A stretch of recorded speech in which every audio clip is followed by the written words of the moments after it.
Your needle felted fox Christmas ornament tutorial. Let's begin. I've got some beautiful foxy wools and some blue for the scarf, some needles and some scissors. I'm starting off making the head, just rolling into shape a piece of my carded sliver. Getting started then with my 36 gauge triangle, stabbing in, minding my fingers, rounding the edges.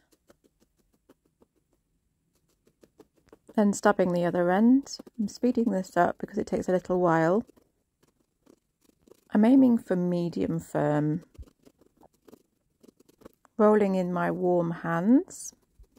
Move up to a higher gauge as you firm your sculpture.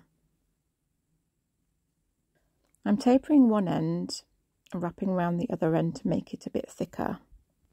This will become the rounder part of the head, and the tapered end will become the nose.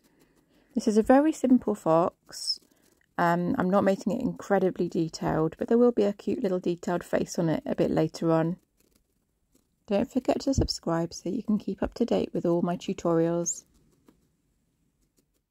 So you can see that I'm going a little bit more tapered in at the nose, getting a nice shape, nice foxy face. Keep on stabbing to firm up and keep that lovely shape. Yeah, so this is about right for me. I'm now going to add some orange onto his forehead. This is a fox, beautiful fox colour. I get all my wools from either World of Wool or Heidi Feathers. They come in this lovely kind of wildlife colour pack, and this is a beautiful fox colour. It's kind of a triangle that I'm making here, so it starts at the back of the skull and goes down to the muzzle area. I'm creating an indent here with my needle to make the whisk pad gap. Next, extend the wool at a curve on the back of the head. You'll see how this line aligns with the orange of the body a bit later on. I'm just building up the back of the head, making sure that the two pieces are blended by adding a bit more wool where the overlap is. Then do the other side. You can add tiny tufts of wool to any thinner areas. Now for making the body. Do the same again, but you're going to make a slightly larger piece to make the body. Roll it up and get stabbing again with your lower gauge needles, working up to your higher gauge as you feel that resistance in the wool. You can keep wrapping over.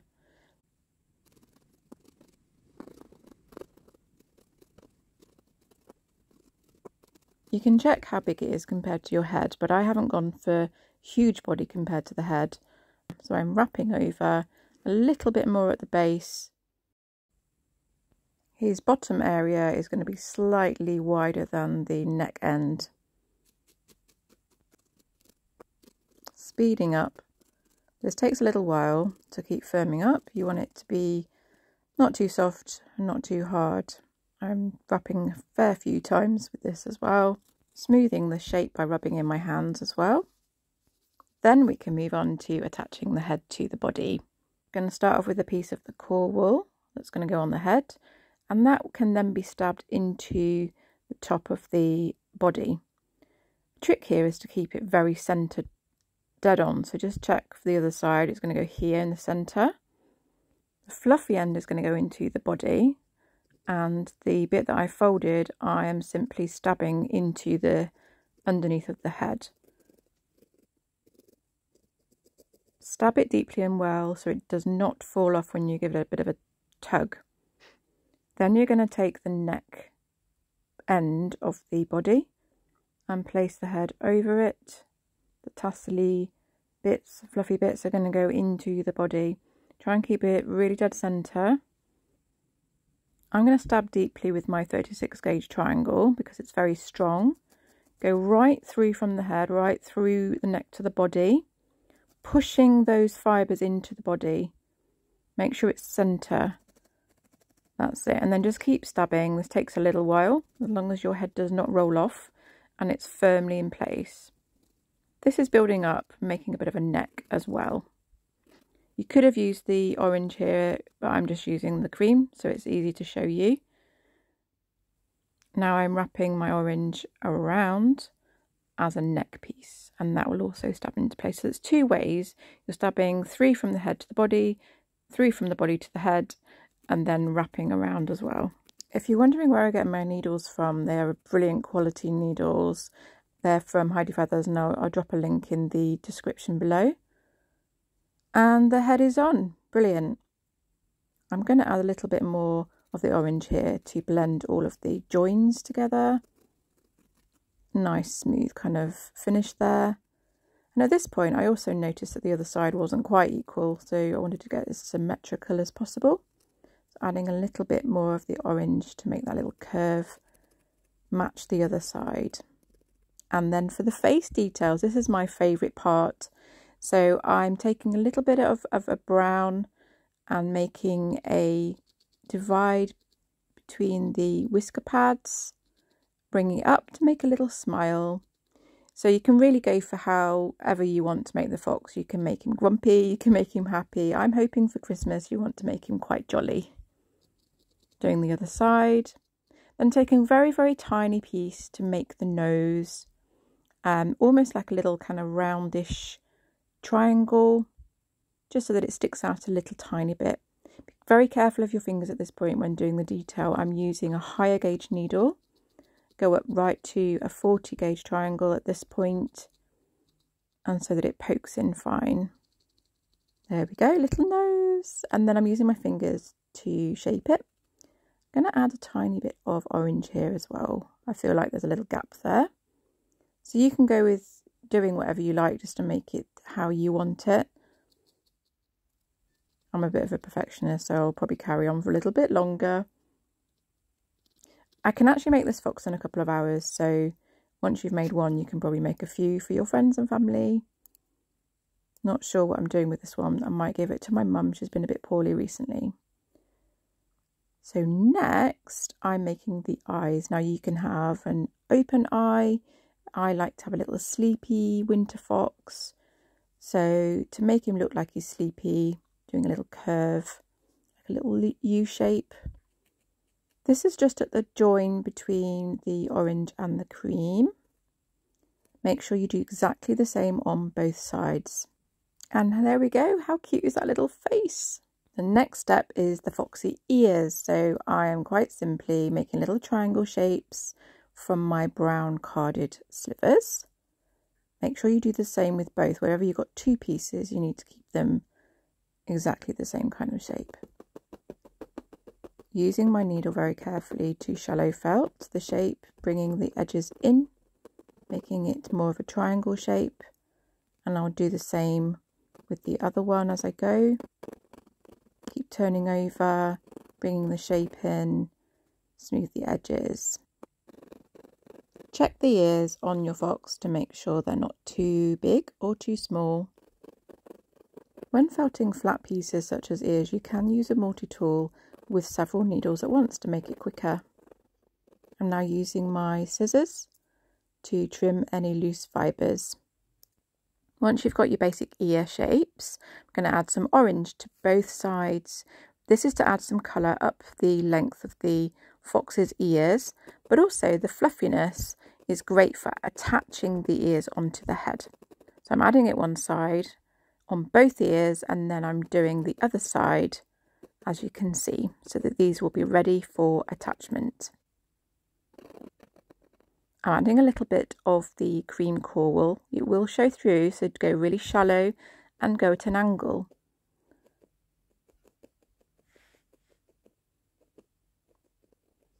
You can show as much of the cream as you like, or leave an edge of brown.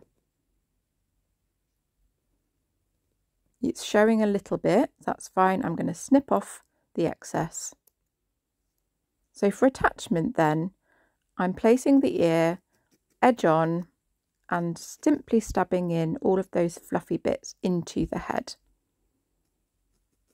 You can use pins to secure your ears before you do this so that you make sure that they're both very equal, but I've kind of gone a little bit freestyle and doing one ear at a time. You could have your ears really high on the head and close together, or a bit low down. Depends how you want your fox to look. I like the ears to be really prominently up in the air. Adding a little bit more of the orange to blend it so it doesn't look like I've just stuck some ears on the top, and just brings out the head a little bit more fox-like, and it should look symmetrical on both sides. There we go. So the ears are on, looking good. No tail though. So we're going to wrap the tail round the body. I've got a lovely length of the fox coloured sliver and folding it over, stabbing to make a lovely foxtail shape. This is going to be flat to the body but still 3D. It's a very simple tail. With my detailed ones I would spend hours making very bushy tails with long fur, but this is just a nice simple Christmas decoration. Bringing in the sides a little bit more to round it.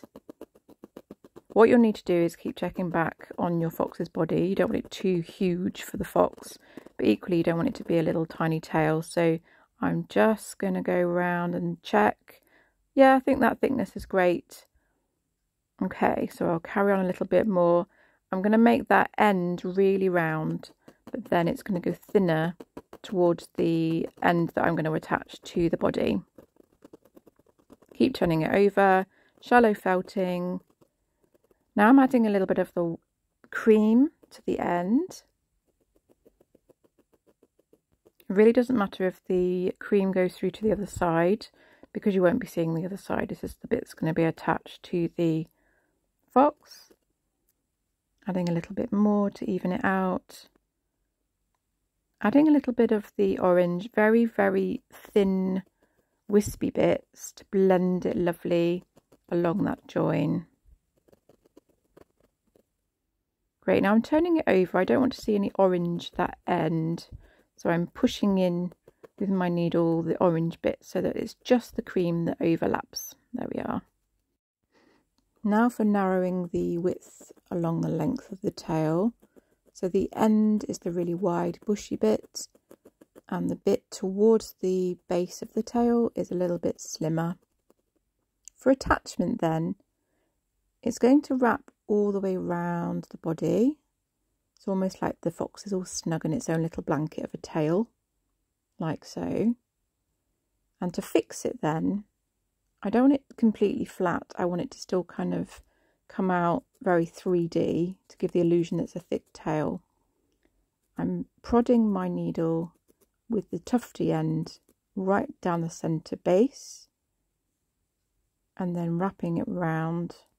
When securing the tail, I'm going to be stabbing in all of the middle section as well as the base, like so.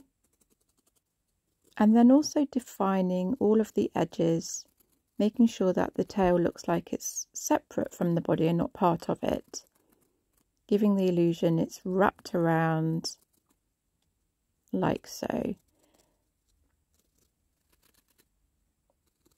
And then when it gets to the end of the tail where the cream part is, I'm going to be stabbing in the curve, all the fluffy end bits, make that lovely smooth curve.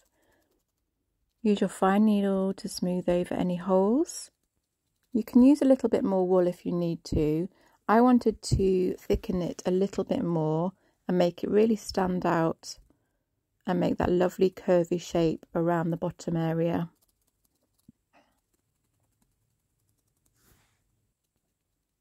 Now for making the scarf for the fox, I've got 3 long pieces of merino tops in this beautiful teal colour, stabbing one end, leaving a fraying edge, taking a tiny little bit more of the merino tops and putting it the other way. And all I'm going to be doing is plaiting my 3 lengths. So I'm hoping you'll know how to plait something. I'm twisting the lengths first to make them more smoothed out, and then simply wrapping over, plaiting as I go. This takes me back to my childhood days of plaiting hair. There we are, and then when I reach the other end, I will do the same again, securing that end with another piece going the other way, leaving my fluffy ends, and then giving it a trim at each end as well. It's a very simple scarf. To attach the scarf, I'm putting the tassely bit to the left, the opposite side to the tail, but you could do it the other way, tying a knot, and then with my barbed needle I'm going to stab the knot area into place.